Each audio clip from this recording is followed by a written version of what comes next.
Yep, so this is the next part of the video in repairing these Nike Mag 3.1s. So what I've done here is I've put in a new switch here, as you can see, and I've obviously holding it in place with a peg at the moment to let the glue go off. So I've glued it here, obviously custom made this little loom here using the original connector, and that's there. The reason I didn't put it here is because obviously it'd be nice to have the switch there, but the switch wire runs down this way here and then across here and then out, so you'd have to unstitch part of this material here in order to be able to push the switch potentially up here, but it is double lined, so it might even be, the switch might even be in between the grey as well, not straight underneath the white leatherette.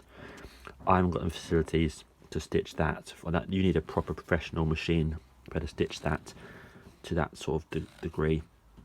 And obviously it involves pulling apart potentially both sections here. We know this material does not like the heat gun on it, you know, and obviously the wire goes down here across there. So to be honest with you, it's just, it would be an absolute nightmare. It's just not worth it, sort of thing. It's not worth the risk. At least right now it looks really good. The structure is good. It's all perfect. Best place for a switch, in my opinion, is there. So you see I've got a Sinclair C5 micro switch, high quality. I've mounted it this way round, black side this way, red side that way. That way when the panel's on against the shoe, all you see really is this black piece here. I may even probably put a little dot of black paint here, but I'm definitely putting black paint here. So you know what, I'll put a little bit there as well. The reason I haven't cut down this top terminal here, isn't needed. I've cut off a little bit. I haven't ground it down because these switches have plastic internals as well as metal, and if you add too much heat, I know because I've cocked up a solder on one of these switches in the past, it melts the internal mechanism on it, and then your switch doesn't work or packs up. So it's not worth the heat, it's not worth the risk of adding extra heat through and melting any internals. We're trying to cut that thing off. So a bit of black paint on there and there, that's cool. Pegs in place just to hold it in whilst I'm gluing it with the Loctite here, and I've also super glued this pot here in to keep it nice and tight as well. Yes, you know, you could feed it underneath this material and cut a hole through it, but it's just not worth it. It's not worth risking something else and cocking something else up and cutting through the other side. The less damage way, honestly, on these shoes is the best. I've then managed to bend my new wiring loom that I've made around this way. Now I could have made it, of course, a bit shorter, but you need some room to be able to get in there, to be able to sort of pull it on and off, pull it off. There's just not much room, that's all. And now I've made it, I didn't really want to shorten it because, again, adding more heat, more solder through the system, you know, there's a chance of cocking something up. These are sensitive as you like, you know, and this is, and I don't have many of these switches either, so this is good. And another point to note here, the wire, with all these wires that are attached to this control board, again, are super weak, like unbelievably weak. They're just like, effectively like, you know, a bit of paper attached to this.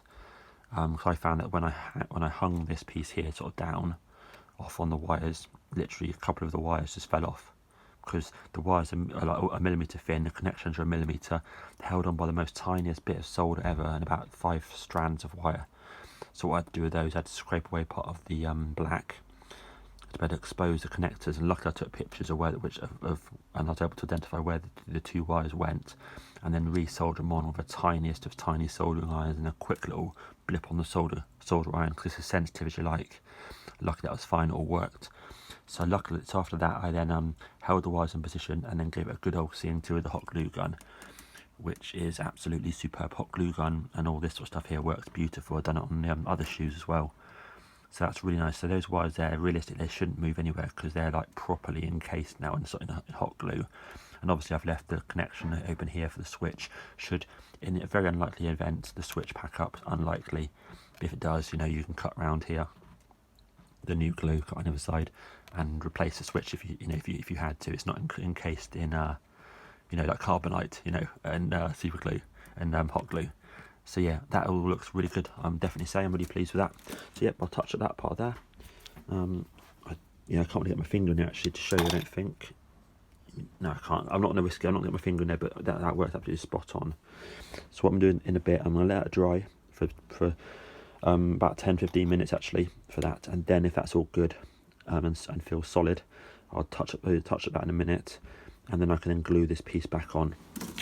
So I've got a brand new. So just so the owner, so the owner knows, this is the glue that I've got. This is the glue that I use. So it's £8 a tube, but it's top quality. It's a Loctite gel glue. So yeah, that's going to be that's obviously put those bits there on with, and I'm going to put on the panel back on with this. So yeah, just so you know. So it's really, really strong, but also it's not stupidly strong that you can't take the panel off with it, you know, with a knife. It's not ridiculously strong like super glue.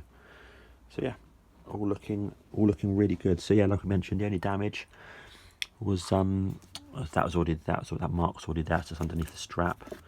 The only damage was that tiny bit on the back, just there. Again, those marks there are the glue marks above it. So yeah, it's been very, very, very tricky, but looks that'll look incredibly good. Cool.